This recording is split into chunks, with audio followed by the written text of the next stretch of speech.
Even नारियल पानी भी नहीं। मतलब काढ़े का जो असर है वो तब होगा जब आप वो गैप बना के रखेंगे। मतलब काढ़ा आपने लिया तो उसके 1 घंटे के बाद में ही आप नारियल पानी लें, तुरंत नारियल पानी भी ना लें। और काढ़ा जैसे आपने पीना है तो उसमें भी 1 घंटे का गैप, मतलब इस तरह से थोड़ा सा गैप बना के बीच में वो आप लें।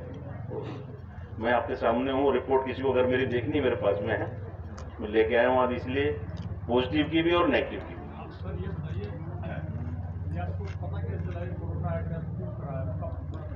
हाँ, दरअसल वो एक मतलब बड़ी अच्छी बात आपने पूछी।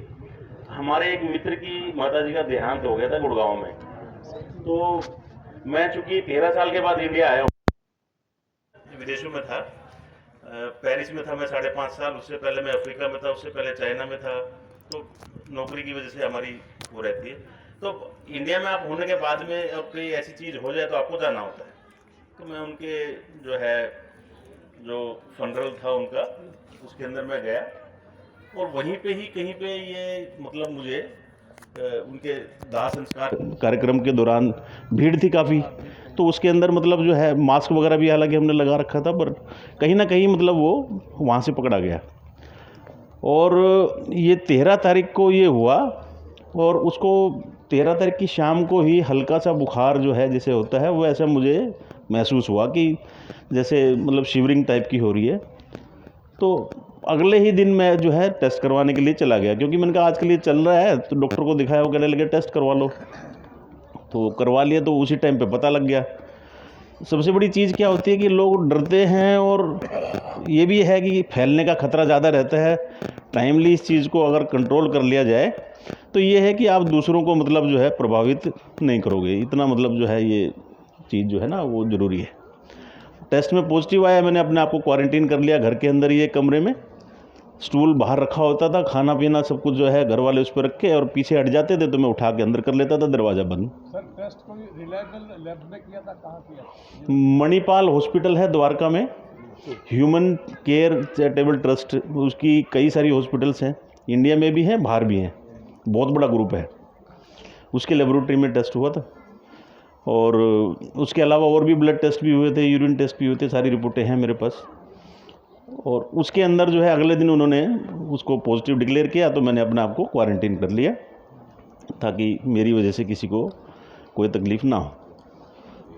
और जो है उसके 2 दिन के बाद में हमारे जीजा जी हैं, वो यहाँ पे रेगुलरली आते रहते हैं, उनका फ़ोन आया, उनसे बातचीत हुई तो उन्होंने कहा क्या कर रहे हो? मैंने कहा ऐसे ऐसे, इन्होंने बताई है दवाई वगैरह।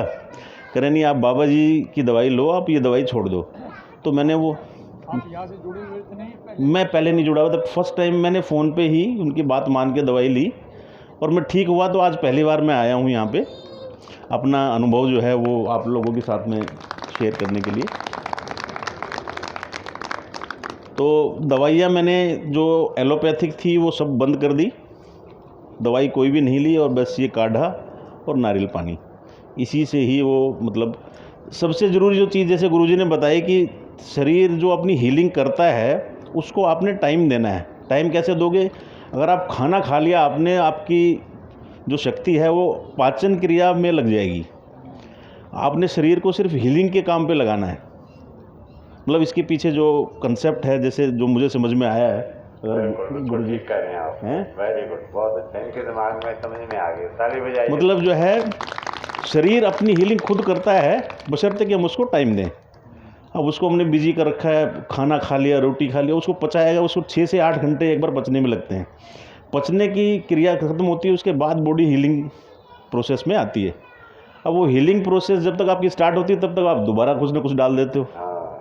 बिल्कुल ठीक। तो वो टाइम गैप जो है वो हमें थोड़ा सा देखना पड़ेगा।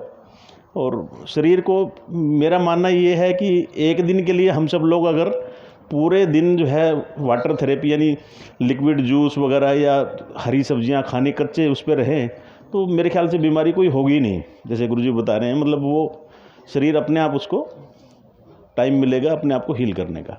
ये है। बहुत अच्छा, थैंक यू। धन्यवाद गुरुजी।